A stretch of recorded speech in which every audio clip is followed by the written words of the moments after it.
بسم الله الرحمن الرحيم الحمد لله والصلاة والسلام على رسول الله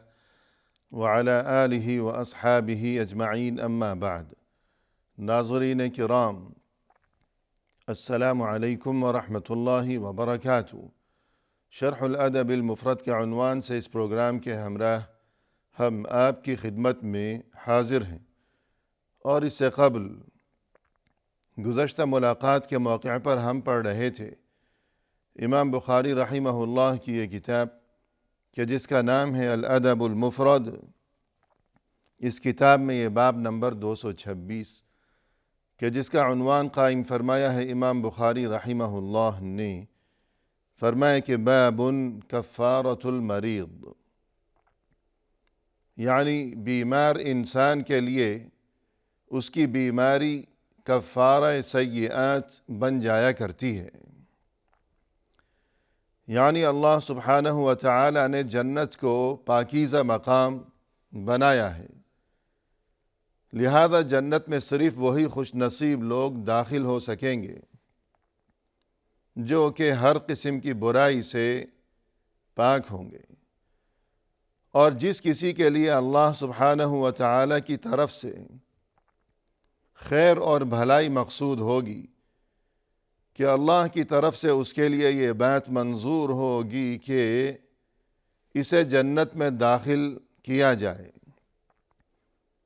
تو پھر اسے پاک اور صاف کرنے کے لیے کہ ظاہر ہے کہ ہر انسان خطا کا پتلا ہے اول و آخر، معصوم کوئی بھی نہیں ہے، بلکہ انسان سے بعض اوقات کوئی غلطی، کوئی خطا، کوئی گناہ سرزد ہو جایا کرتا ہے، اور یہ کہ انسان کو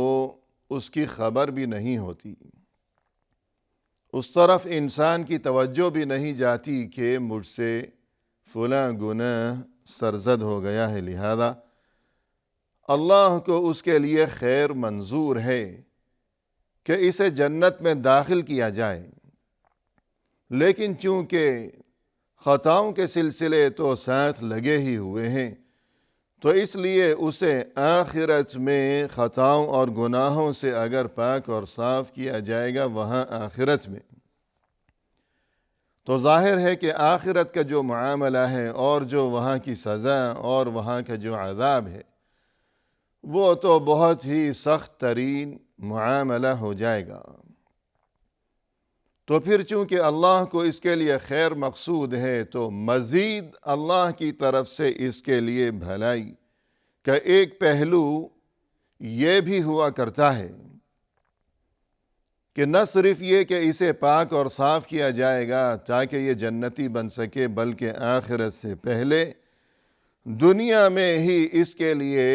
صفائی کا انتظام کیا جائے گا، اور یہ جو دنیا میں اللہ کی طرف سے اپنے بندوں کے لیے صفائی کا انتظام کیا گیا ہے، تو اس کے 3 طریقے بتائے گئے ہیں۔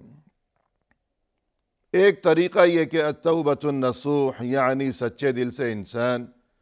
ہمیشہ اٹھتے بیٹھتے توبہ و استغفار کا اہتمام کیا کرے، کیونکہ جیسا کہ فرمایا کہ التائب من الذنب کمن لا ذنب لہ، جو کوئی توبہ کیا کرتا ہے تو وہ اس طرح ہے کہ گویا اس نے کوئی گناہ کیا ہی نہیں ہے۔ اور دوسرا طریقہ ہے کہ الحسنات الماحیہ، یعنی ایسے اچھے کام جو کہ گناہوں کو مٹانے کا سبب بن جایا کرتے ہیں، جیسا کہ قرآن کریم میں فرمایا کہ ان الحسنات یذہبن السیئات، کہ یقیناً یہ جو اچھے کام ہیں یہ گناہوں کو، برائیوں کو مٹا دیا کرتے ہیں۔ اور تیسری چیز یہ کہ المصائب المکفرہ، یعنی اس قسم کی پریشانیاں دنیا کی زندگی میں، کوئی رنج و غم ہے، کوئی جسمانی پریشانی ہو کہ بیماری لاحق ہو گئی یا چوٹ لگ گئی، یا ذہنی، اور یہ کہ نفسیاتی صدمہ ہو، ہر قسم کی پریشانی، اور انہی پریشانیوں میں مرض یعنی بیماری بھی شامل ہے کہ جس کا یہاں تذکرہ کیا جا رہا ہے۔ الغرض پریشانی کے موقع پر اور بیماری کے موقع پر اگر کوئی انسان اللہ کی رضا کی خاطر صبر و برداشت کا دامن تھامے رکھے اور یہ کہ شکوہ و شکایت کی بجائے وہ ہمیشہ راضی برضا رہے، تو یہ چیز اس کے لیے گناہوں سے معافی کا سبب بن جائے گی۔ اس سلسلے میں ناظرین کرام، اس سے قبل ہم متعدد احادیث اس باب میں پڑھ چکے ہیں۔ آج کی اس ملاقات میں ہمارے سامنے یہ حدیث ہے کہ جس کا نمبر ہے 493۔ فرمایا کہ عن سعید قال كنت مع سلمان وعاد مريضا في كندة فلما دخل عليه قال أبشر فإن مرض المؤمن يجعله الله له كفارة ومستعتبا وإن مرض الفاجر كالبعير عقله أهله ثم أرسلوه فلا يدري لما عقل ولما أرسل۔ سعید یہ فرماتے ہیں کہ میں ایک بار سلمان کے ساتھ تھا، یعنی سلمان الفارسی رضی اللہ عنہ، جو کہ رسول اللہ صلی اللہ علیہ وسلم کے بہت ہی جلیل القدر اور مشہور و معروف صحابی ہیں یہ سلمان فارسی رضی اللہ عنہ۔ تو یہ راوی کہ جن کا نام ہے سعید، یہ کہتے ہیں کہ میں سلمان فارسی رضی اللہ عنہ کے ہمراہ تھا جب ایک موقع پر تو ایسا ہوا کہ انہوں نے عاد مریضا فی کندہ، کندہ میں ایک بیمار کی عیادت کی۔ کوئی وہاں بیمار تھا، مریض تھا، اس کی مزاج پرسی کے لیے، اس کی تیمارداری کے لیے، اس کی عیادت کی غرض سے سلمان فارسی رضی اللہ عنہ وہاں اس مریض کے پاس پہنچے۔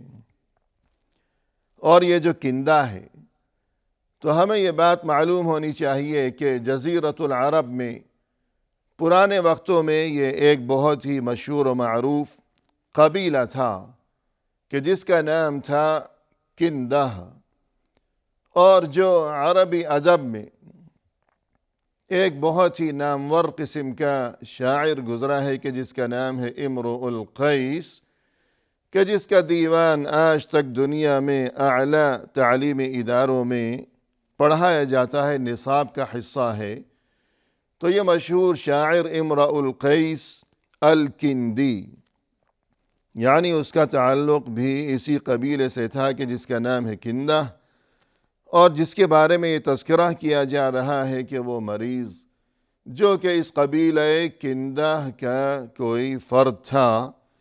تو وہاں پہنچے رسول اللہ صلی اللہ علیہ وسلم کے یہ صحابی سلمان فارسی رضی اللہ عنہ، اور ان کے ہمراہ یہ شخص بھی تھا سعید، جو کہ یہ قصہ اور یہ واقعہ روایت کر رہے ہیں۔ فلما دخل علیہ قال ابشر، یہ فرماتے ہیں کہ جب وہاں مریض کے پاس ہم اندر پہنچے، تب سلمان فارسی رضی اللہ عنہ نے اسے مخاطب کرتے ہوئے یوں فرمایا کہ ابشر، یعنی خوشخبری سن لو، خوشخبری سن لو۔ یعنی پہلی بات تو یہ کہ دین اسلام کی جس طرح عام تعلیم یہ ہے کہ جیسا کہ رسول اللہ صلی اللہ علیہ وسلم نے ارشاد فرمایا کہ بشروا ولا تنفروا یسروا ولا تعسروا، کہ ہمیشہ اس قسم کی باتیں کیا کرو دوسروں کے سامنے کہ جو باتیں ان کے لیے خوشی کا سبب بن سکیں، کہ جو باتیں سن کر انہیں قلبی مسرت محسوس ہو، اور ایسی باتیں نہ کیا کرو دوسروں کے سامنے کہ دوسروں کے لیے جو باتیں افسردگی کا اور رنج و غم کا سبب بن سکتی ہوں کہ جن سے نفرتیں پیدا ہوں اور یہ کہ پریشانیوں کا جو سبب بن جائیں۔ تو اس قسم کی باتیں کرنے کی بجائے حکم یہ دیا گیا ہے کہ انسان ہمیشہ ایسی باتیں کیا کرے، ایسی گفتگو کیا کرے کہ جس سے مخاطب کا دل خوش ہو۔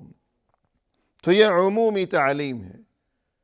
اور پھر بالخصوص مزید یہ کہ انسان اگر کسی مریض، کسی بیمار کی عیادت کے لیے گیا ہو تو وہاں اس بیمار کے سامنے خاص طور پر اس قسم کی باتوں کا اہتمام کیا جائے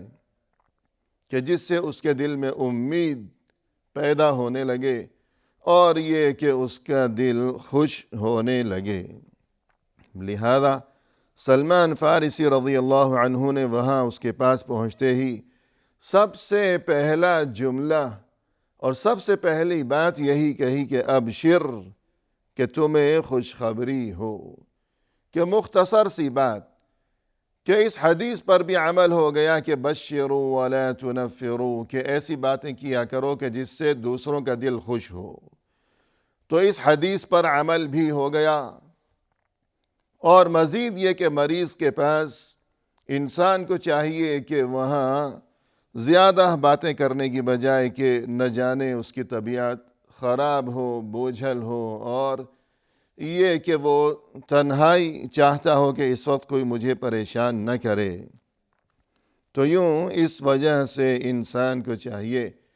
کہ آداب عیادت میں سے ہے یہ بات کہ وہاں مریض کے پاس زیادہ گفتگو نہ کی جائے اور زیادہ دیر وہاں قیام نہ کیا جائے۔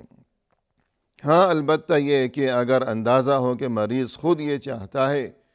کہ کوئی اس کے پاس موجود رہے، اس سے باتیں کرے کہ اس کا دل بہلتا رہے، تو الگ معاملہ ہے،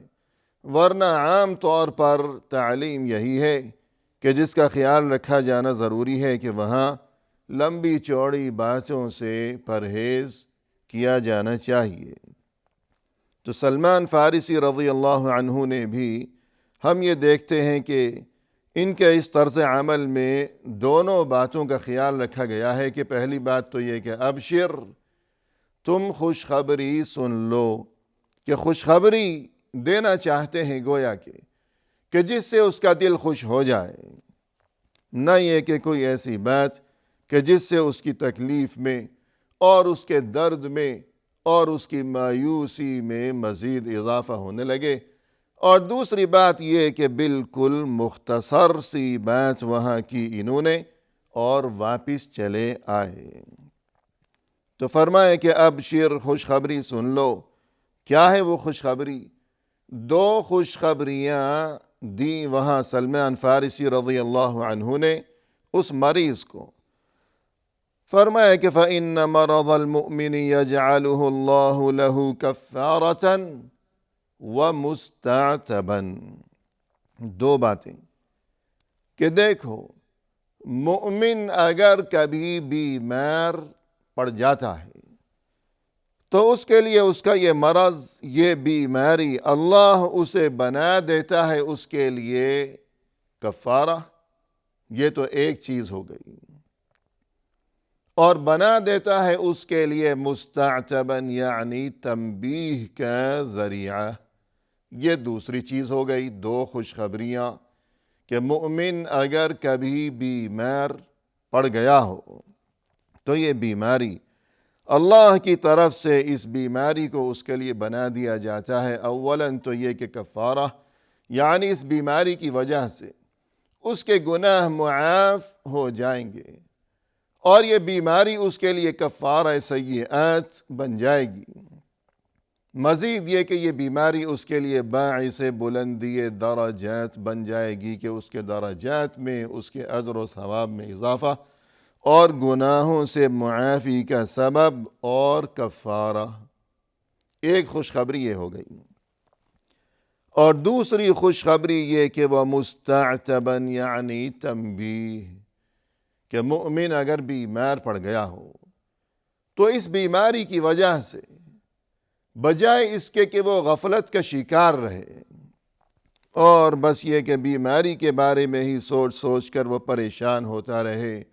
مومن کی شان یہ ہوا کرتی ہے کہ اگر کبھی وہ بیمار پڑ گیا تو فوراً اس کے دل میں یہ خیال پیدا ہونے لگتا ہے کہ میں اپنا محاسبہ کروں، میں اپنے گریبان میں جھانکوں، میں اپنے عمل کا، اپنے اخلاق و کردار کا میں جائزہ لوں، میں ٹٹولوں اپنے سراپا کو کہ میری صورتحال کیا ہے، اللہ کے ساتھ میرے معاملات کیسے ہیں، اللہ کے بندوں کے ساتھ میرے معاملات کیسے ہیں، اور یہ کہ آج میں یہ جو بیمار پڑ گیا ہوں تو ایک وقت وہ بھی آئے گا کہ ایسی بیماری کہ جو میرے لیے آخری بیماری اور جو میرے لیے مرض الموت ثابت ہوگی،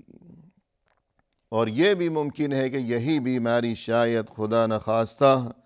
مرض الموت نہ بن جائے کہ بیماری پھر اس کے بعد آخری منزل کی طرف روانگی۔ تو یوں مومن جب بیمار پڑ جاتا ہے تو وہ اپنا جائزہ لیتا ہے، اپنا محاسبہ کرتا ہے، سوچتا ہے کہ جو میرے فرائض و واجبات ہیں، جو میری دینی ذمہ داریاں ہیں، میں ان ذمہ داریوں کو بحسن خوبی انجام دے رہا ہوں یا تقصیر ہے، کمی ہے، کوتاہی ہے، غفلت کے معاملات ہیں، اور اسی طرح برائیوں سے بچتے رہنے کا اہتمام، حلال و حرام کی فکر اور تمیز، تو میری ان تمام معاملات میں کیا صورتحال ہے۔ اگر عبادت میں کوئی کمی ہے تو وہ عزم کرتا ہے کہ یا اللہ ایک بار تو مجھے صحت سے نواز دے، آئندہ میں سستی کا مظاہرہ نہیں کروں گا، یا اللہ ایک بار تو مجھے چلنے پھرنے کے قابل بنا دے تو میں نماز پڑھا کروں گا، مسجد آمد و رفت کا اہتمام کروں گا، اور اگر وہ کسی برائی میں مبتلا ہے تو وہ عزم کرتا ہے کہ یا اللہ ایک بار تو مجھے صحت عطا فرما دے، آئندہ میں کبھی کوئی گناہ نہیں کروں گا۔ تو ناظرین، یہ حدیث کچھ باقی ہے، انشاءاللہ آئندہ ملاقات کے موقع پر اس حدیث کا بقیہ حصہ لیے ہوئے ہم حاضر خدمت ہوں گے۔ اس وقت تک کے لیے اللہ کے حوالے، وآخر دعوانا ان الحمد للہ رب العالمین۔